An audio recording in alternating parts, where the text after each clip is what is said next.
प्रार्थना. निवेदिका मेघा देशमुख चौहान.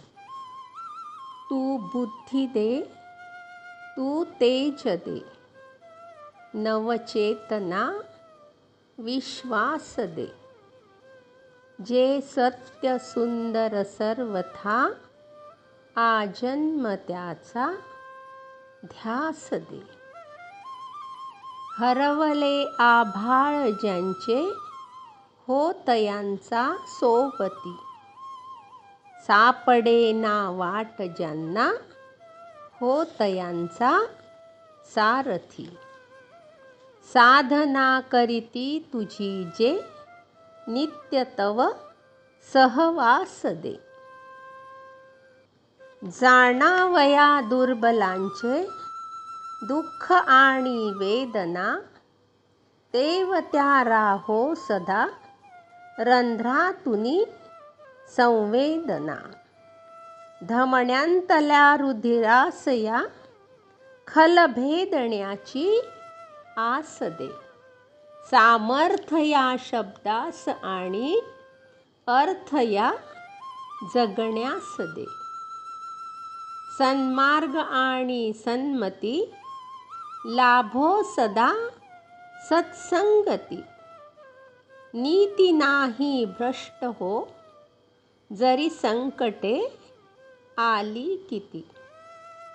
पंखासया बळ दे नवे, पंखातया बळ दे नवे.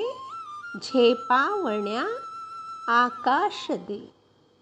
तू बुद्धी दे, तू तेज दे, नवचेतना विश्वास दे. जे सत्य सुंदर सर्वथा आजन्म त्याचा ध्यास दे. या ब्रह्मांडात ईश्वर आहे असे आपण मानतो. ही एक संकल्पना आहे. प्रत्यक्षात ईश्वराला कोणी पाहिले आहे का? नाही. पण ती एक अशी गूढ शक्ती आहे की तिच्या इच्छेशिवाय झाडाचे पान हलत नाही. समुद्राला उधाण येते त्यावेळी त्याला नारळ अर्पून प्रार्थना केली जाते.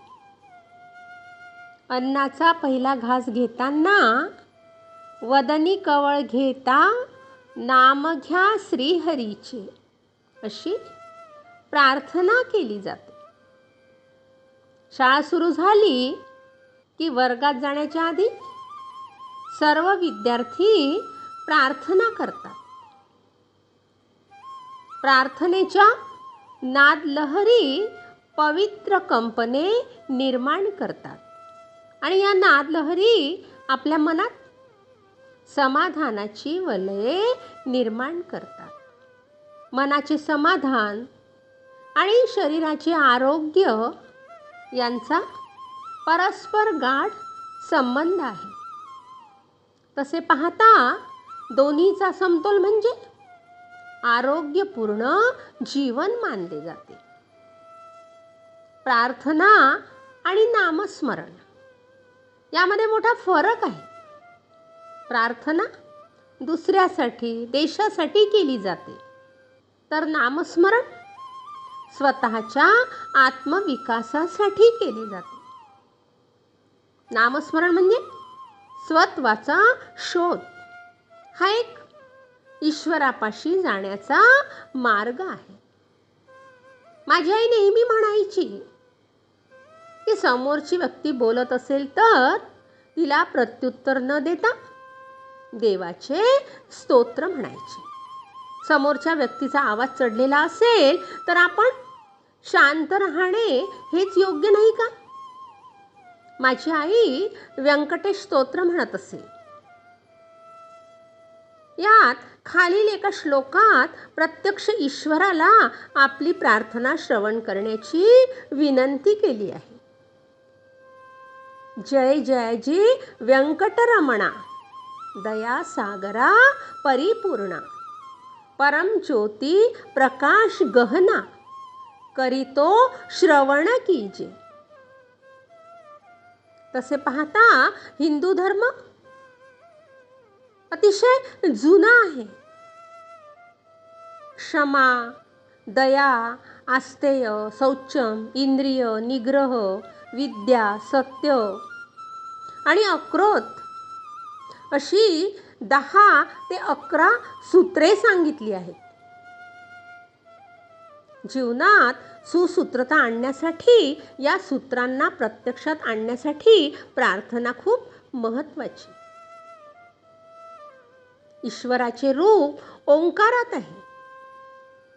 ओम हा ईश्वराचा आवाज आहे. ब्रह्मा, विष्णू, शिव यांचा संगम म्हणजे ओम. अ, उ, अम. निर्मिती, रक्षण, नाश या प्रक्रियेत उत्पत्ती होते, त्याचा नाश अटळ आहे. ओंकाराचे स्मरण आणि त्यातून केलेली प्रार्थना सारे सुख निधान देते. ओंकार म्हटल्यानंतर मन आणि शरीर शांत होतात.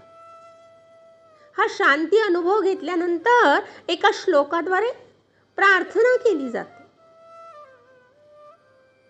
कल्पना अशी की आपण पृथ्वीच्या गोलावर बसलो आहोत आणि सर्व विश्वाच्या शांततेसाठी ही प्रार्थना म्हणत आहोत.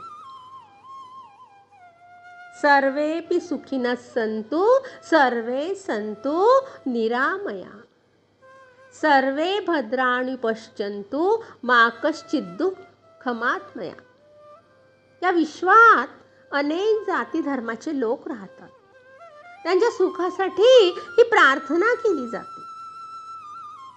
ब्रह्मांडात प्रार्थनेच्या नादलहरी पसरतात.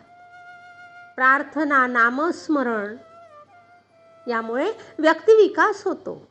क्रोधाचा ज्वालामुखी शांत होतो. या विश्वात नाद, प्रतिनाद असतो. ही नाद निर्मिती प्रार्थनेतून होते. कृष्णाची बासुरी हे त्याचे द्योतक आहे. बासरीच्या सुरांनी पक्षी, प्राणी धुंद होत होते. गायींनी चांगले आणि भरपूर दूध द्यावे यासाठी त्यांना संगीत ऐकवतात. क्षीण प्रकृतीच्या पेशंटला सलाईन देतात. त्याप्रमाणे आरोग्यपूर्ण जीवनासाठी प्रार्थना हे एक सलाईन आहे. पुत्राचे सहस्त्र अपराध माता काय मानी तयाचा खेद. तेवी तू कृपाळू गोविंद माय बाप मज लागी.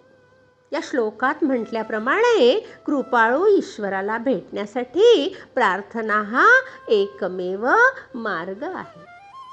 धन्यवाद.